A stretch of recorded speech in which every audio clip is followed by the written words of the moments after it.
All right. Good day, everybody, and welcome to Headline Hits with LW. It is Monday, September the 12th, 2022. A few things in the news today, and I am trying something different. So get ready for the train wreck. I pay attention to what everybody else does, and they really up their game and do a really good job on putting out the information. So we're going to try something new today here at LWN. I'm going to, and this is a train wreck. I'm not good with all this technology stuff, but we're going to give her a shot. So I'm going to try to bring up some of the articles that I find that I read, show you guys some of that information, and then maybe even try to play a video or two. So let's give her let's give her a shot here. There you have it. Wow, look at that. We did it. We made it. We made it work. Um, Again, I'm trying new things and I find this very interesting. So it is technology.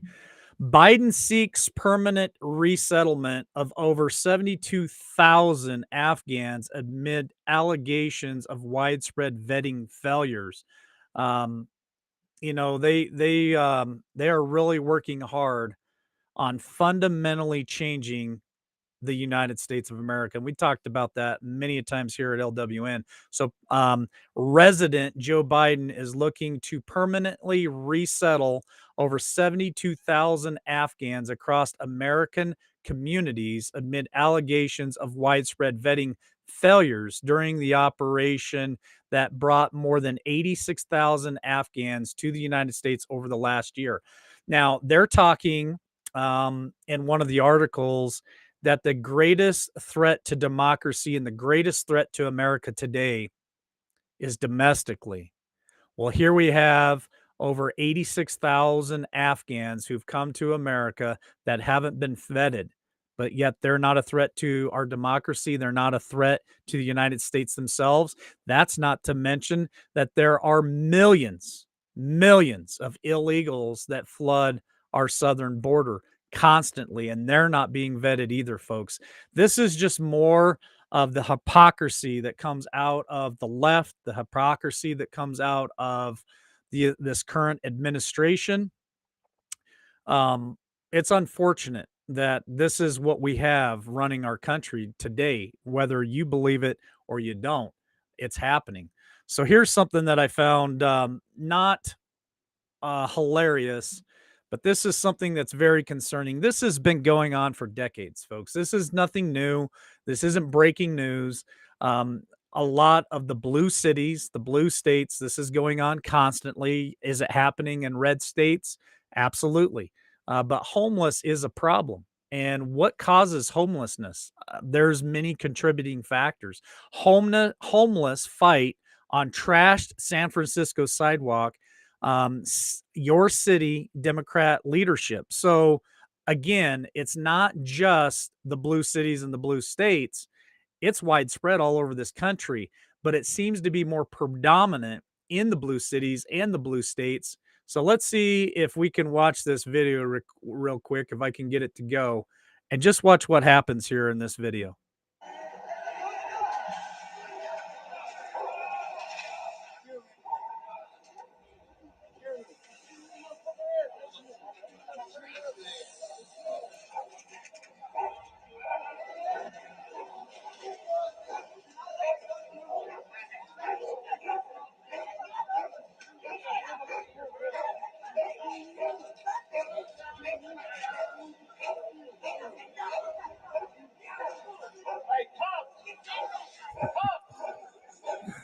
Cops are here. Break it up.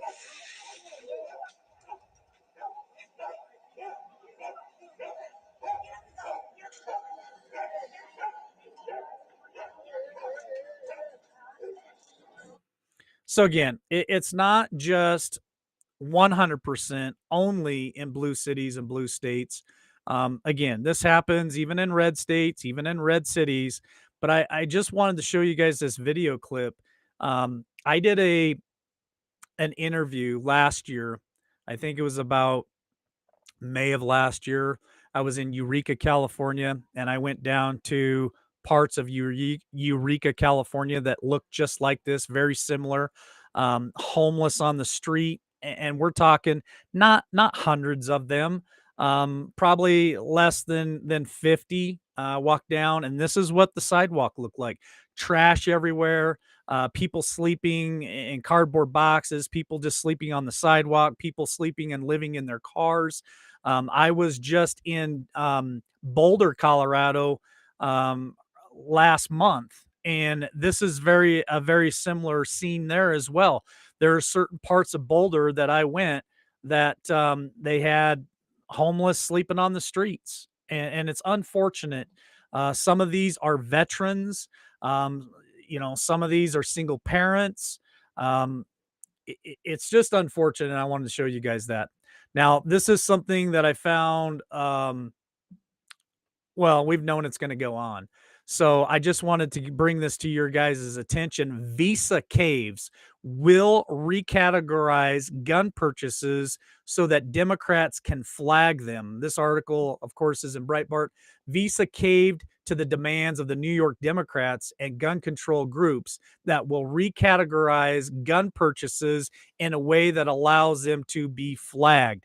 Now, I'm bringing this to your attention, folks, as conservatives, as Democrats, whatever you want to label yourself, you have a right. It is your Second Amendment right to not only purchase any firearm, but to also have possession of those firearms.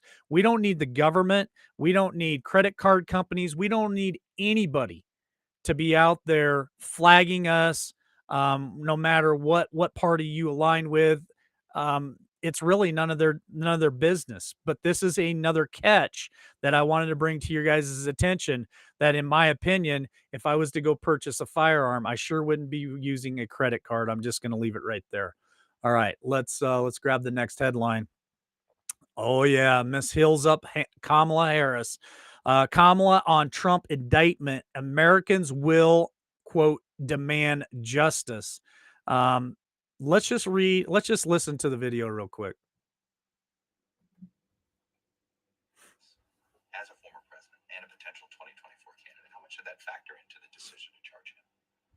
Well, I wouldn't dare tell the Department of Justice what to do. As a former prosecutor, I will tell you, if I am not in the business of telling a prosecutor what to do with their case because they know best the facts and the evidence as applied to the law.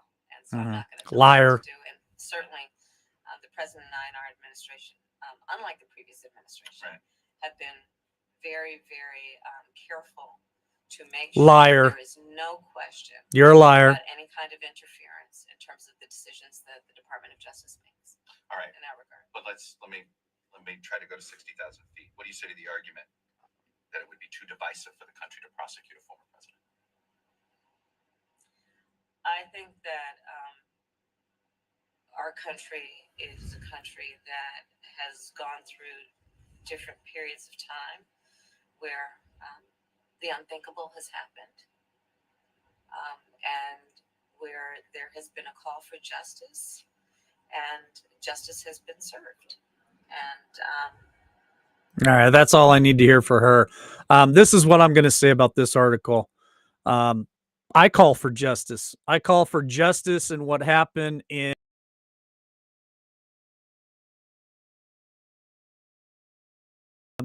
I call for justice in what happened to Hunter Biden and what he is linked to. I call for justice for the entire Biden family and what they're part of.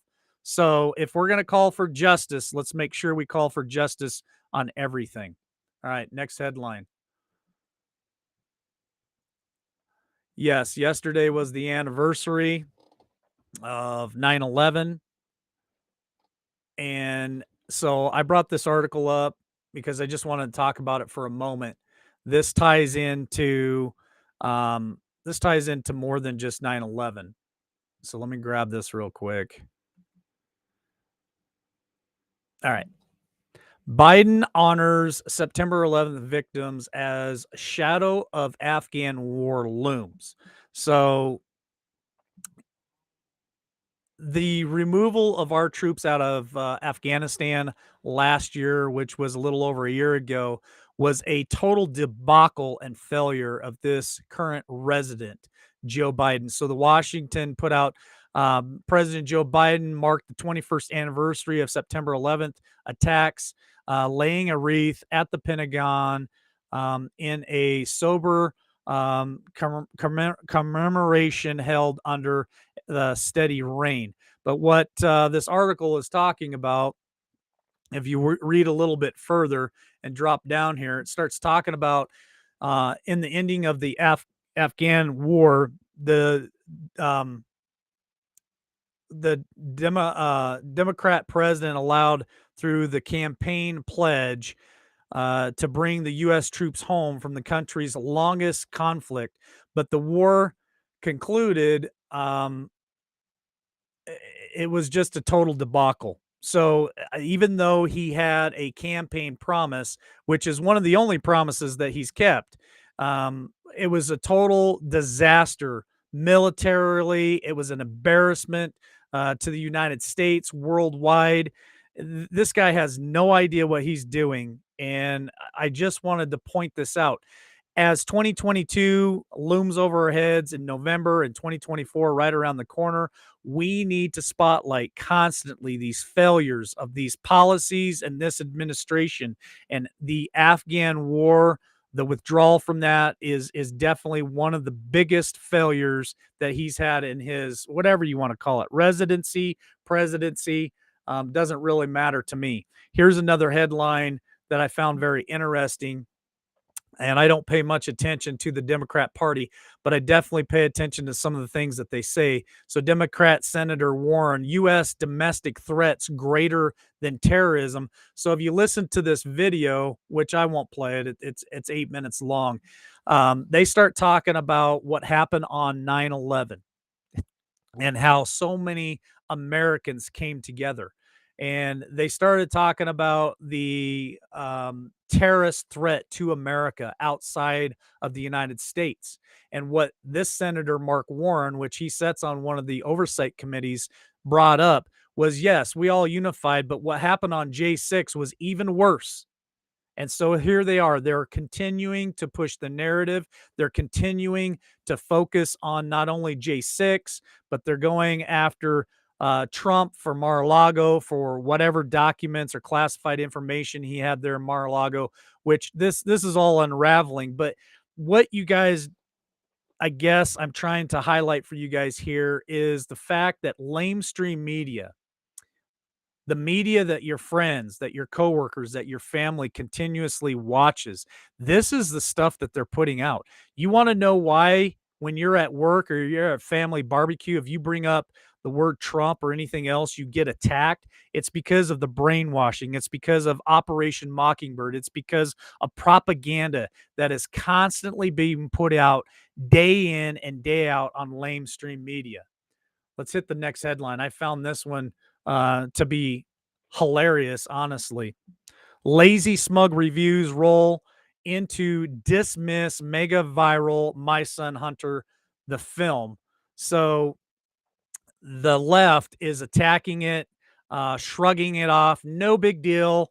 Nothing to see here. Move on. But what I found funny in this article is the fact that they've made Hunter Biden to be a Gen X icon and a hero, if you can believe that. The predictable, smug, and dismissive reviews of My Son Hunter from the left outlets keep rolling in, and they just bash this movie. And again, they say there's nothing to see here to move on. But what I find ironic is that they compared Hunter Biden to Kurt Cobain in this article. And he is nothing, in my opinion, that screams icon, Gen X icon, or any type of American hero. And again, the failed policies of his father and his administration, the dirty ties that Hunter Biden has to the Ukraine, to Romania, to China, and Biden himself that has the ties to all those family business dealings. This is nothing more than a distraction. So let's hit the next headline. Now, this one here, something to take notice of. Not breaking news. Tim Ryan announces that he would dump Joe Biden in 2024. They hide this. They cover this stuff up. They don't want this type of information getting out to lamestream media. They don't want this getting out to your neighbors. They don't want this getting out to your family members. They don't want this getting out to your coworkers, because this isn't the narrative that they want to push. Ohio State candidate Representative Tim Ryan, a Democrat from Ohio, said Friday that he would support someone other than President Joe Biden in 2024. There are a lot, and I mean a lot, and you're going to start seeing more and more of them over the next 30 days start distancing themselves from President Joe Biden, from the Democrat Party. They are going to, they have nothing to run on, folks. 2022 here, this midterm election, they have no policies that they can run on and stand on. They can't say, "Hey, we did such a great job at the border. We finished what Trump started. We finished the border wall." They can't say that, "Hey, gas prices are the lowest they've ever been in 40 or 50 years," because that's a lie. They're the highest. They can't talk about the inflation, because inflation is out of control. So the Democrat Party has nothing to stand on when it comes to running for office in midterms of 2022 or the election in 2024. So they have to distance themselves from Joe Biden. So let's hit the last two headlines for today. Here we have it. Long live the king. Charles formally proclaimed king after accession council in ancient ceremony. I'm going to play I'm going to play a little bit of his speech here. I thought it was important to see what he has to say to the world. Make your declaration.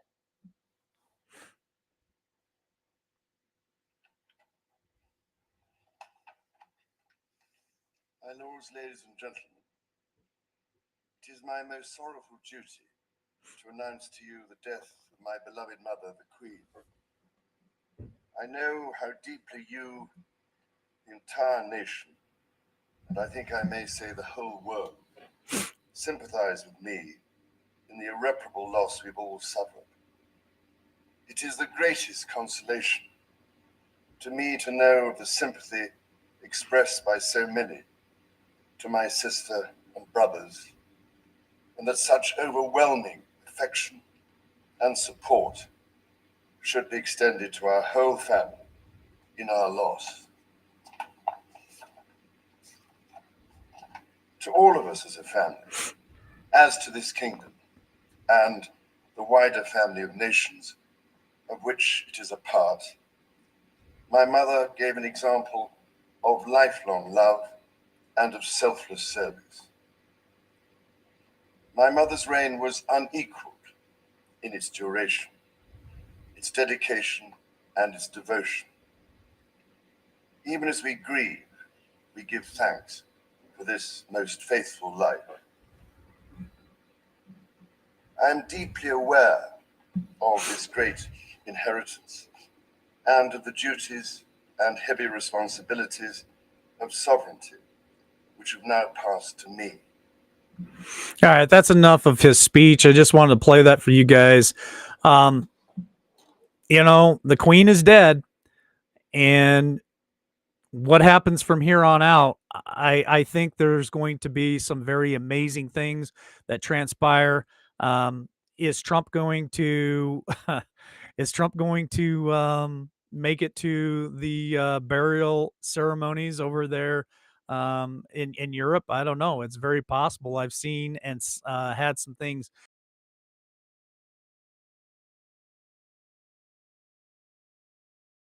could be headed in that direction. I don't know. I guess we'll see how that all plays out. But with some of the things that have been said in some of those circles, once the Queen's gone, here we go. So buckle up. All right, last headline for today. Let me get this off my screen. Again, folks, I'm just trying something new today. I'm not good at all this technology, but it is kind of fun to see it on the screen. So we'll roll with it. All right. Trump vindicated. Germany plays blame games on Merkel party attacked for 16 years of energy policy failure. So I watched this video too, and we can watch it again. But they kind of have a smirk on their face when Trump is talking to them. Like, yeah, right, whatever. But he was vindicated in this. This is 100% exactly what he said was going to happen is now happening to Germany. Russia has turned off their pipeline that feeds Europe, and Germany is paying a heavy price for that. And don't forget, Germany was one of the very first ones that stepped up to the plate and said, hey, guess what? We're going to go ahead and kill our nuclear power plants here, and we're going to go full on green. And it just didn't pay off for them. So let's watch the video where Trump calls them out and says, this is what's going to happen. Germany will become totally dependent on Russian energy if it does not immediately change course. Here in the Western Hemisphere, we are committed to maintaining our independence from the encroachment of expansionist foreign powers. There's their smirk. It has been the There's their foreign laugh. policy of our country since President Monroe. There you have it, folks. He said it, and it's happening. Not too much. Matter of fact, I can't think of much of anything that he has said that hasn't truly come true. Everything that he said has happened, and it's going to happen. So that's it for today for Headline Hits, you guys. Love y'all. God bless. And I'll be back this evening, 8 p.m. Eastern Standard Time. You guys can drop comments in there if you like the way that I did Headline Hits today. I'd just like to get some feedback on that. Again, technology is fun to play with. Sometimes it's a distraction for me. I'd rather just put out the news, but it's cool to see that up on the screen. So love y'all. Have a great day. Catch you on the next one.